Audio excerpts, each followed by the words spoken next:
Je continue à voir des gens faire de mauvais choix dans leur vie. Des choix préjudiciables à la destinée, même de la part des chrétiens. Et pourtant, ils s'étonnent que certains résultats continuent à se recycler.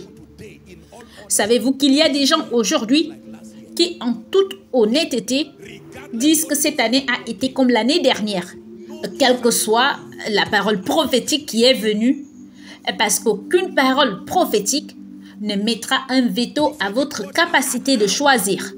Les paroles prophétiques sont annoncées pour que vous sachiez que Dieu veut faire et que vous alignez vos décisions et vos choix. Sommes-nous ensemble? Deutéronome chapitre 28, verset 1. Il dit, « Si tu obéis à la voix de l'Éternel ton Dieu, en observant et en mettant en pratique tous ces commandements que je te prescris, l'Éternel ton Dieu te donnera la supériorité sur toutes les nations de la terre. » C'est dans votre Bible. Pourquoi Dieu l'expliquerait-il aux hommes? Je pensais qu'il était tout-puissant. Si tu veux bénir, bénis Dieu. Si tu veux maudire, maudis Dieu. Si tu veux faire sortir Israël d'Égypte, fais-le. Pourquoi Dieu semble-t-il impuissant lorsqu'il parle avec les hommes? Parce qu'il a donné à l'homme une capacité qui le rend semblable à lui. Le pouvoir de choisir. Jésus avait le pouvoir de dire, Dieu, les plans ont changé, je ne mourrai pour aucun homme. Ces gens sont fous. Je viens mourir pour eux et ils sont ingrats. Et Dieu aurait respecté cela, j'espère que vous le savez. La Bible dit qu'il a été tenté en toutes choses. Père, si tu voulais éloigner de moi cette coupe, toutefois que ma volonté ne se fasse pas, mais la tienne. Il dit, penses-tu que je ne puisse pas maintenant prier mon Père et il me fournira plus de 12 légions d'anges. Nombreux parmi nous en ce moment, le Seigneur m'a donné ce message pour le corps du Christ. Les décisions que vous prenez, vous pouvez prier et faire de mauvais choix. Vos mauvais choix mettront un veto à votre prière. Si Dieu veut vous aider, il vous enverra la miséricorde. Une autre personne viendra influencer votre esprit. Puis-je vous dire que vos choix vous influenceront plus que votre vie de prière? Écoutez ce que je vous enseigne. Vos choix influenceront les résultats de votre vie et de votre destinée plus que votre vie de prière. C'est la raison pour laquelle il y a beaucoup de prières dans le corps du Christ, avec tout le respect que je vous dois. Et pourtant, vous ne voyez pas les gens faire de progrès constructifs dans leur destinée. Parce que beaucoup de croyants prient simplement comme un rituel, mais ils ne purifient pas leurs décisions pour prendre des décisions conformes à la parole en faveur de la destinée. Il y a des gens qui, jusqu'aux prochaines 10 années, seront toujours pauvres à cause de leurs décisions. Il y a des gens qui, jusqu'aux prochaines 10 années, ne construiront jamais une maison. Il y a des pasteurs et des leaders, avec tout le respect que je vous dois, qui ne seront pas élevés pendant les prochaines 10 années. Et ne dites pas que cela n'a pas d'importance. Il y a des personnes dont la vie n'aura jamais d'impact notable sur le royaume à cause des décisions. Les décisions. Vous m'avez entendu dire ici à Koinonia, si vous venez d'une famille pauvre, ne laissez pas la famille pauvre sortir de vous.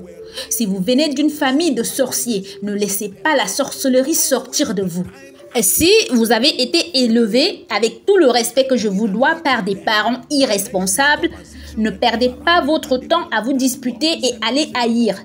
Et puis vous passez et vous voyez des enfants autour de vous qui vous appellent papa et vous êtes presque tenté de leur dire « vous n'êtes pas mes enfants ».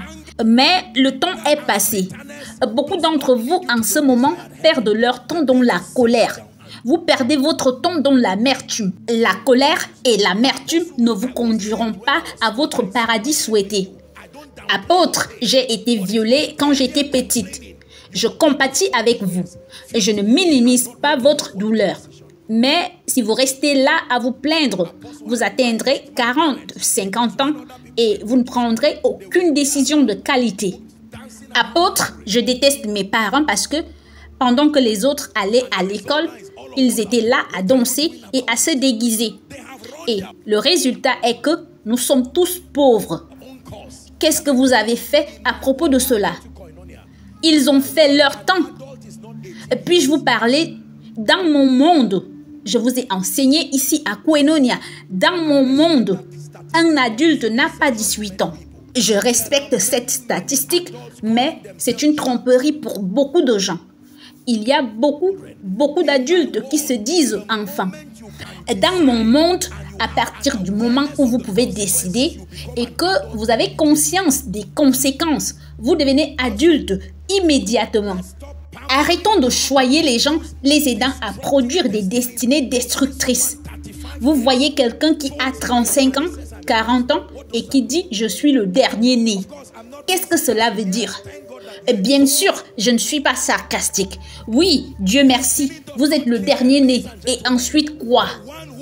Le destin s'en fiche, mesdames et messieurs. Et si c'est toi qui ordonnes que j'aille vers toi sur les eaux, et il dit « viens ». Celui qui a choisi de marcher sur l'eau est celui qui a vécu ce miracle. Alléluia. Notre monde est plein de commentateurs qui ne font jamais de choix et ne décident pas. Ils commandent sur ceux qui ont un impact stratégique et ils ne peuvent pas sauter hors de cette eau. Ah, les hommes d'affaires, j'ai honte pour eux. Quelque chose d'aussi facile et ils ne le feront jamais. Les prédicateurs qui critiquent les Écritures, ah, cette écriture n'est vraiment pas correcte et pourtant ils ne feront jamais rien d'impactant. Le monde ne récompense pas les commentateurs. Il récompense ceux qui se lèvent et font quelque chose de leur vie. Sommes-nous ensemble? Il y a beaucoup de gens qui ont insulté des pères et des mères, des parents. Maintenant, c'est leur tour. Leurs enfants souffrent de conditions encore plus difficiles. Si votre père et votre mère, avec tout le respect que je leur dois, vivent une vie médiocre, la première solution est de trouver un autre père et une autre mère qui reflète ce que vous voulez devenir. Je vous ai dit que le principe de l'autorité est double. Premièrement, suivez-les. Deuxièmement, regardez à Jésus. C'est ainsi que l'on devient dans le royaume. Suivez-les est le premier principe du suivisme. Il y a certains d'entre eux qui représentent où vous allez. Savez-vous pourquoi Dieu a placé des leaders devant vous? Ces leaders sont des tentatives de modeler votre avenir. Ils représentent l'endroit où vous voulez aller. Les leaders sont une personnification des résultats, une personnification des décisions, pour que vous puissiez voir le résultat dans la vie des autres. Voir quelqu'un échouer et ensuite vous allez aussi échouer, c'est vous qui êtes doublement moins sage parce qu'ils ont déjà échoué pour vous. La beauté du leadership, c'est l'occasion de voir les cicatrices des autres. Ils vous montreront leurs cicatrices en vous disant « j'ai pris telle décision et ceci ou cela est la conséquence. Maintenant, je vous enseigne pour vous épargner les 20 années que j'ai perdues dans ma propre vie », dira un leader. Et pourtant, beaucoup de gens ne le respecteront pas. Je vous ai enseigné ici à Koinonia qu'il ne faut pas seulement respecter les couronnes, mais aussi les cicatrices.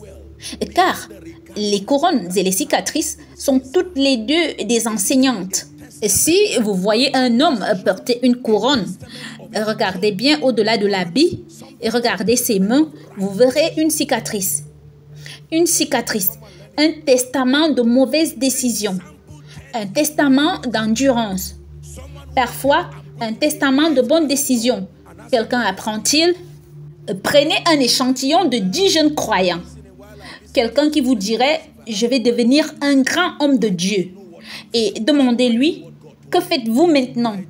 Il vous répondra « eh bien, de temps en temps, j'écoute quelques messages si j'en ai le temps. Et puis, je suis concentré à écrire ce que Dieu m'a dit. » Mon cher ministre en devenir, vous n'y arriverez jamais à ce rythme. Non, il y en a beaucoup comme toi qui ont souhaité un ministère. Malheureusement, ce n'est pas en le souhaitant qu'on y arrive. La Bible dit de travailler à votre salut avec crainte et tremblement. Travaillez-le. Alléluia. Il y a beaucoup d'hommes en ce moment, ils ne peuvent pas me dire la dernière fois qu'ils ont lu un livre de qualité en faveur du destin. Beaucoup d'hommes ne peuvent pas me dire la dernière fois qu'ils se sont ouverts pour recevoir un mentorat stratégique de qualité. Recevoir un mentorat à vos conditions est une blague. Vous n'arriverez jamais à rien. C'est comme si un élève disait à son professeur « Je ne suis pas prêt à apprendre maintenant, soyez patient, laissez-moi me reposer, quand je serai prêt, je vous appellerai. » Le professeur lui répondra « Ça c'est absurde, sommes-nous ensemble ?» Combien de gens sont pauvres et fauchés aujourd'hui, mais ne respecteront jamais la sagesse qui vient des gens qui ont été aidés par Dieu. Non, alléluia, vous voulez devenir une bonne mère et vous voyez une femme qui est exceptionnelle avec son foyer et ses enfants et vous lui manquez de respect. Savez-vous qu'à chaque fois que je vois de grandes personnes, je regarde au-delà de leurs résultats. Je veux adhérer à leur état d'esprit parce que leurs résultats sont des conséquences. Il y a des décisions qui les ont menés à cela et je voudrais les entendre. À quoi ressemble votre compréhension? Quels sont vos processus de prise de décision? Homme de Dieu, quelles décisions avez-vous prises qui ont apporté une telle puissance, une telle grâce, une telle influence dans votre vie?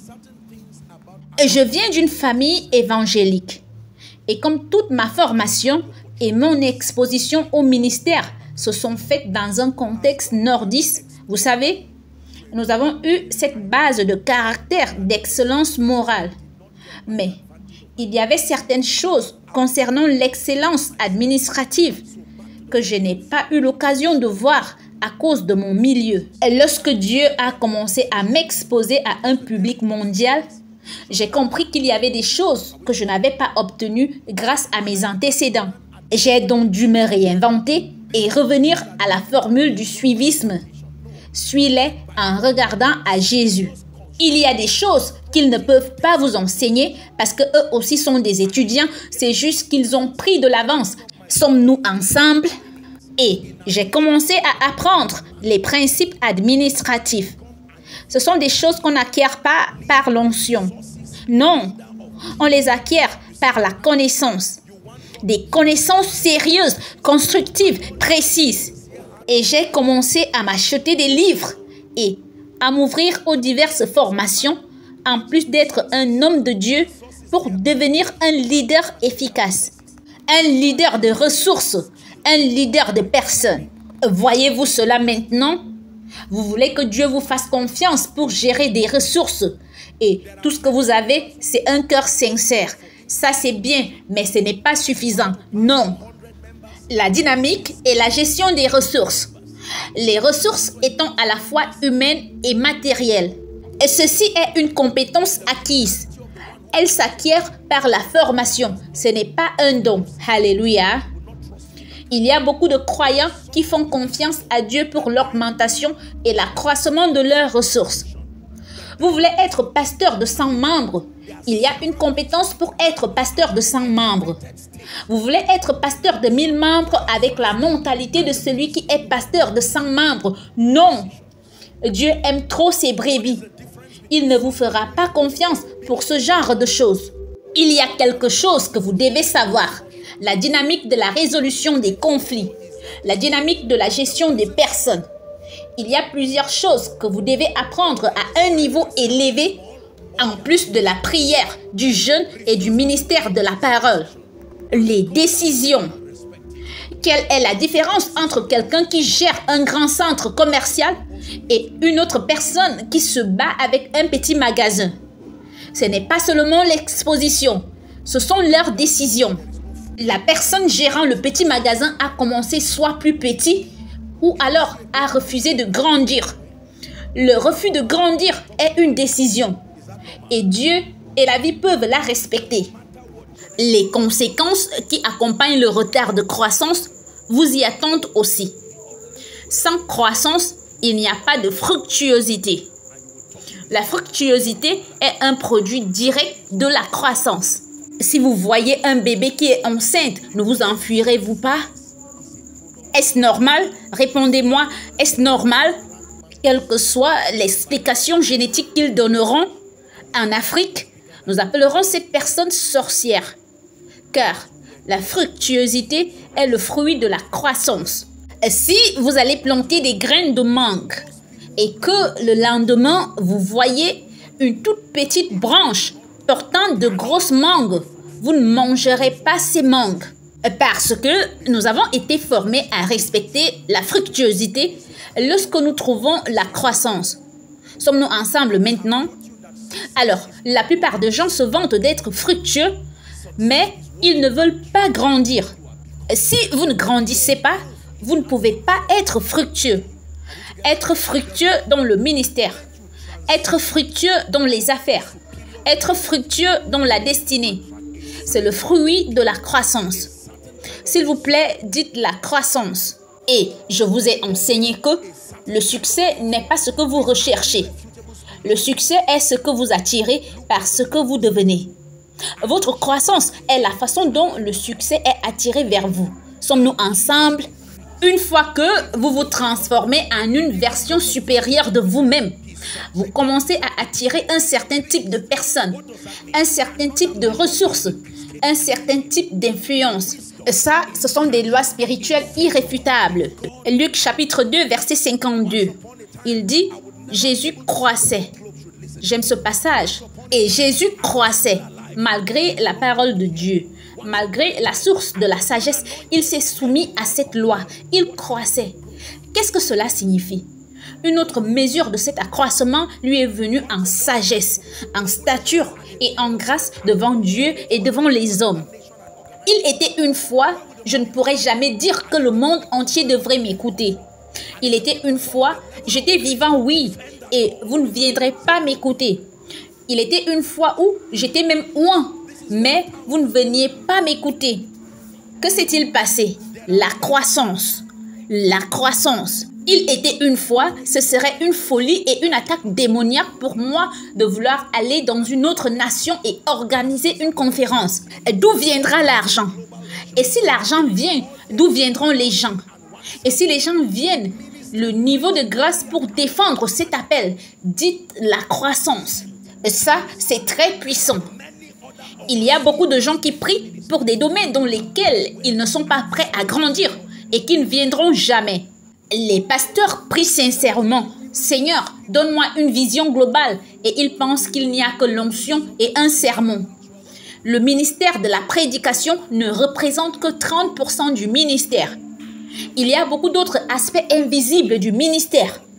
Vous pouvez bien prêcher et échouer comme si Dieu ne vous avait pas appelé. C'est pourquoi, même dans l'esprit, il y a quelque chose que l'on appelle la croissance spirituelle. Sommes-nous ensemble maintenant? Il y a des choses que je peux maintenant faire dans l'esprit que je n'aurais pas pu faire il y a 10 ou 20 ans. Non pas parce que ce n'est pas la même vie que j'ai, mais parce que j'explore les richesses de cette vie et que je marche dans la dextérité, la puissance, la grâce et la sagesse. Sommes-nous ensemble?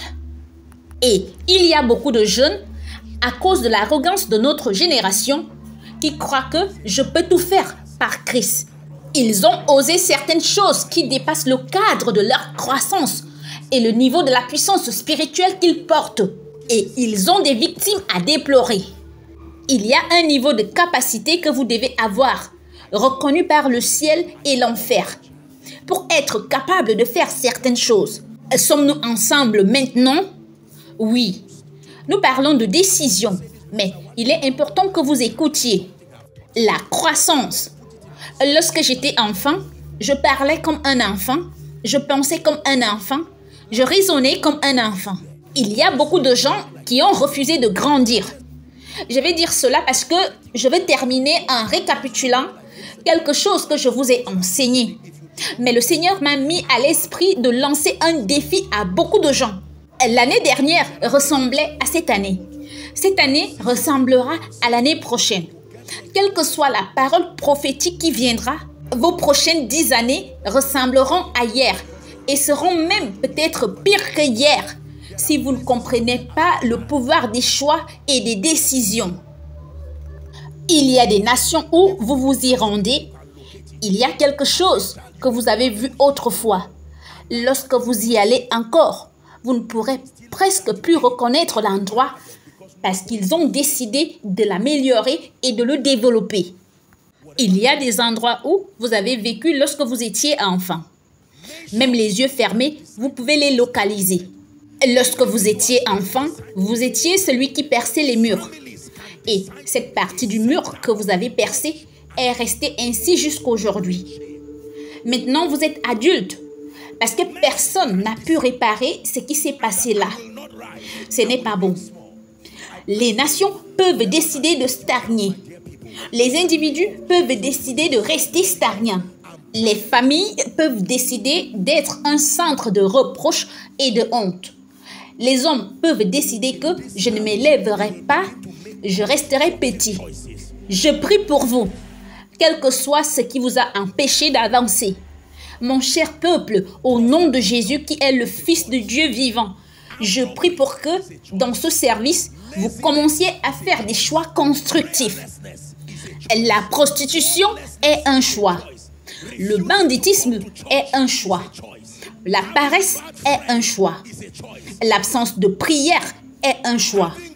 L'absence de parole est un choix. Refuser de venir à l'église est un choix. Avoir de mauvais amis est un choix. Avoir de bons amis est un choix. Être raté ou un échec, c'est juste un choix dont vous n'avez pas compris la dynamique, mais c'est un choix. Être pauvre est un choix. Être médiocre est un choix. Vivre sans aide est un choix. Ne pas profiter du ministère des hommes est un choix. Échouer dans tout ce qu'on fait, c'est un choix. Devenir enfant de Dieu est un choix.